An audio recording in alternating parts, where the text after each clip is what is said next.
Welcome to the channel Is Islam True? Today we will talk about there's a famous Pakistani politician slash a religious figure named Amir Liaquat Hussain.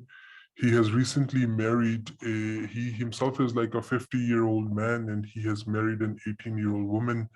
You can see here, for example. And regarding this, many people have, or many people who are opposed to Islam, they have commented that how can we object to this person, Amir Liaquat, marrying an 18-year-old woman when the founder of Islam, Prophet Muhammad, peace be upon him, himself married, for example, Hazrat Aisha,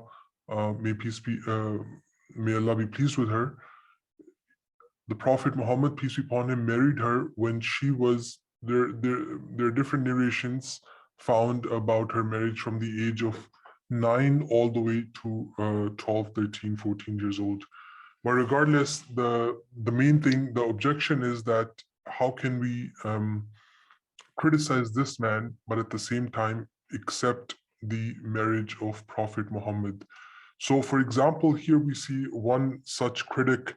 He mentions about this marriage. He says, imagine being in a position when you are condemning a 49-year-old man marrying an 18-year woman, but when reminded about 52-year-old Muhammad's marriage to a 9-year-old girl, they have to defend it. Islam is a curse. So this person, he is mentioning this, that if you condemn Dr. Amir Liaquat Hussain, then you have to condemn the Prophet of Islam as well, which of course is not true, and I will mention what the reason for that is. The main thing that we have to understand is that, you know, if we look at the marriage of Prophet Muhammad, peace be upon him, with Hazrat Aisha radiallahu ta'ala anha, we see that this was something that was commonly accepted at that time. You know, Islam allows urf, or something that is commonly accepted as far as marriage is concerned. When we see the history of marriage of the Holy Prophet, peace be upon him, we see that, you know, everything at that time about his life was recorded, but no one, whether it was his own companions, his own Muslims, or other people, for example, his enemies, for example, they never objected to this. They never said, oh, Muhammad, you're a 50-year-old, why are you marrying a 12-year-old person or 12-year-old woman?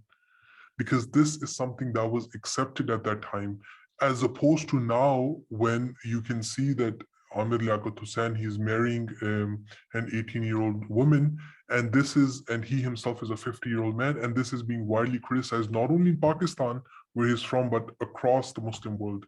So this itself should tell Harris Sultan or any critic of Islam that what Prophet Muhammad did at his time was totally acceptable by the society that he lived in, and what Amir Liaquat Hussain is doing is not acceptable at this time, which is why Prophet Muhammad's marriage is totally acceptable and his is not. One last thing that I would add is that often the critics of Islam, such as Harris Sultan that we see here, they want to present Hazrat Aisha radiallahu ta'ala anha as, you know, that she was a child bride and she was oppressed and, you know, her rights were taken away.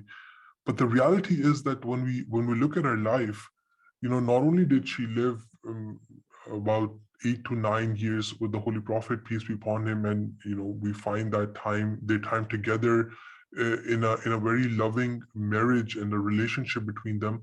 But even after him, she had a prominent role throughout her life. So much so that, you know, she had so much power that she herself led an army against the fourth caliph, Hazrat Ali, may God be pleased with him.